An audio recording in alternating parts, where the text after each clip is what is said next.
hello लोगोफोर good morning दिनै आङो बिटिआरनि सिएम प्रमद बर' बिथांनि सायाव मोनसे खोथा बुंनो नागिरदों रायजोफोर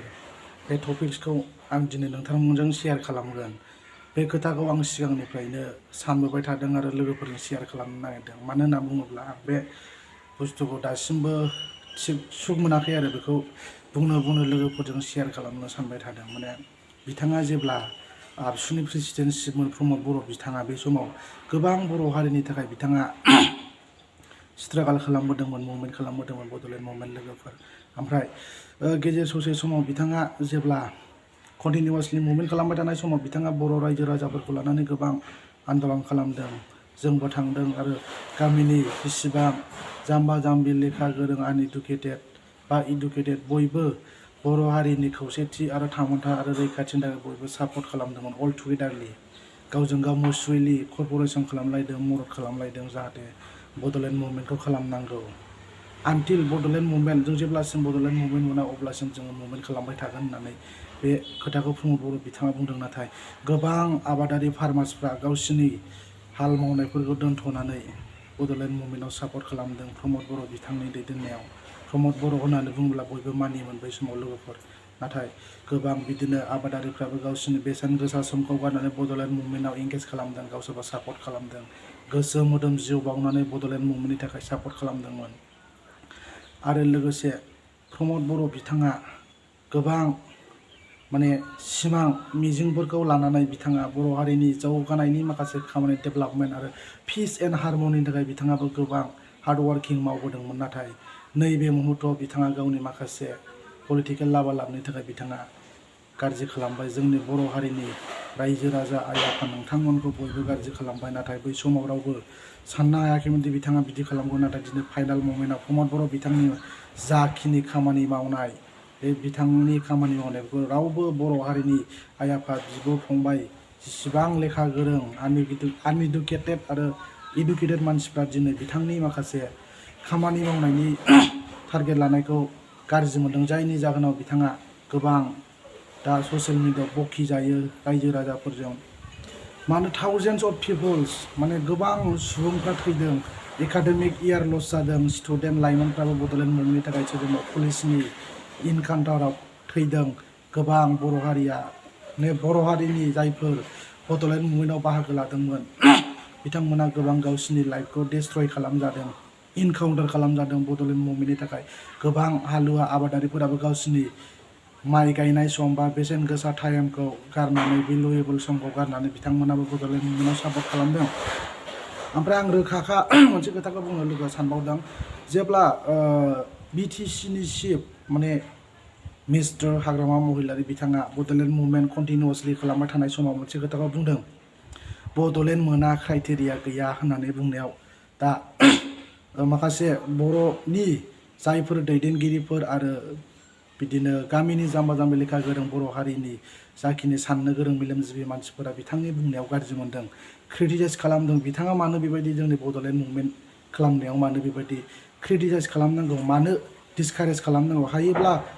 माने इनकारेजमेन्ट होनांगौ बाहागो लाफा सापर्ट खालामफा बे खोथाखौ बुंदों बेबायदि खोथा बुंनायाव बिथांखौ गामिनि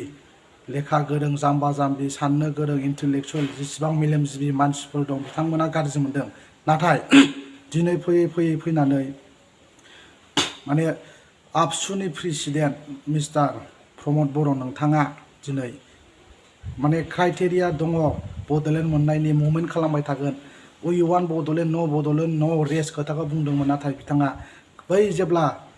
बिटिसिनि चिफ हाग्रामा महिलारि बिथाङा बुंदोंमोन बड'लेण्ड मोननायनि जेबो क्राइटेरिया गैया मा गैया बेफोरबायदि बर'नाव लेखा गोरों गैया IPS अफिसार बा माबा माबि गैया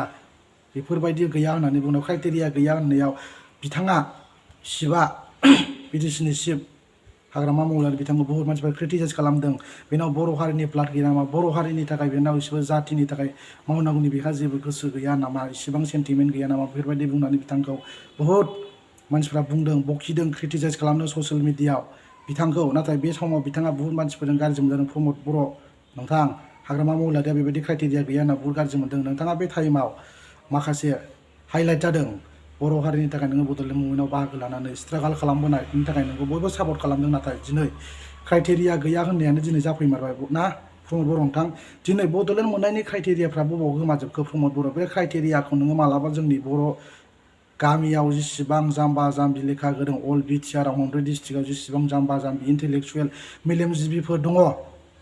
बिथांमोननि सिगाङाव नों मालाबा शेयार खालामदों कि क्राइटेरिया दङ होननानै दिनै फोरो नोंथांनि क्राइटेरियाया बबाव गोमाखो बै टाइमावदि बिपिएफनि दैदेनगिरि हाग्रामा मावलारि बिथाङा क्राइटेरिया गैया होननायाव नों बेसेबां क्रिटिसाइज खालामदों दा नोंथाङा 100% गोरोन्थि मावबाय नोंथांनि क्राइटेरियाफोर बबाव थांखो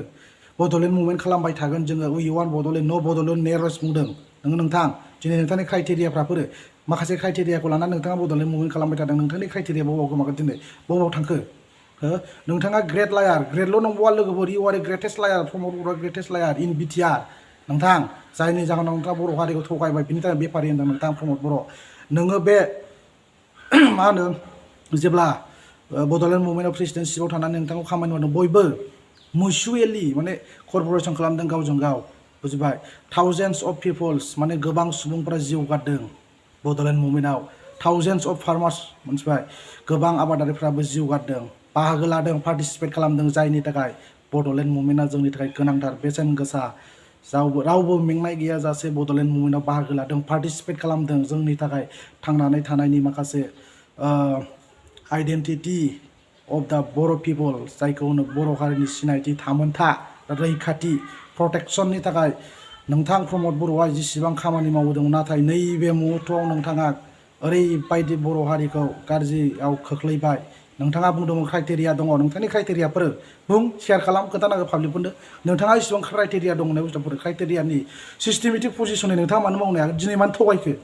नोंथां प्रमद बर' बेनो नोंनि क्राइटेरिया जेब्ला बै हाग्रामा मावलाया क्राइटेरिया गैया होननानै बुंदों बे टाइमाव नोंथाङा बखिनो मोजां मोनो दिनै नोंथाङा बखिजानायनि लामायाव प्रमद बर' मानो नोंथाङा दि क्राइटेरिया दं होनदों क्राइटेरिया गोनां बुस्थुखौ नोंथाङा मानो खोमाखो दिनै लोगोफोर जायफोर बिथांमोना नायनानै भिडिअखौ मटिभेट जादों नायनो मोजां मोनदों आरो उइलिंनेस जाबाय थायो भिडिअखौ नायनो माने आंनि भिडिअखौ नोंथांमोना लाइक खालाम शेयार खालाम आरो जिब्रालायनाय शेयार खालाम आरो प्रेस आइकनखौबो क्लिक खालामनानै जाहाथे आं गोदान भिडिअ आप खालामोबा नोंथांमोना मोननो हायो आरो जायफोर बिथांमोना भिडिअखौ नायनानै मोजां मोनाखै दानाय आरो कमेन्टबो दाहो डिसलाइक हो आरो साबस्क्राइबबो खालामनाङा लोगोसे जायफोर बिथांमोना मोजां मोनदों मटिभेट जादों नाय लोगोफोर आं बुङो आरो जायफोर मोजां मोनाखै नायनो नाङा एनिवे गाइस थेंक इउ दिनै भिडिअआ बावजोब्बाय आरो नेक्स्ट टाइमाव लोगो मोनबाय थेंक इउ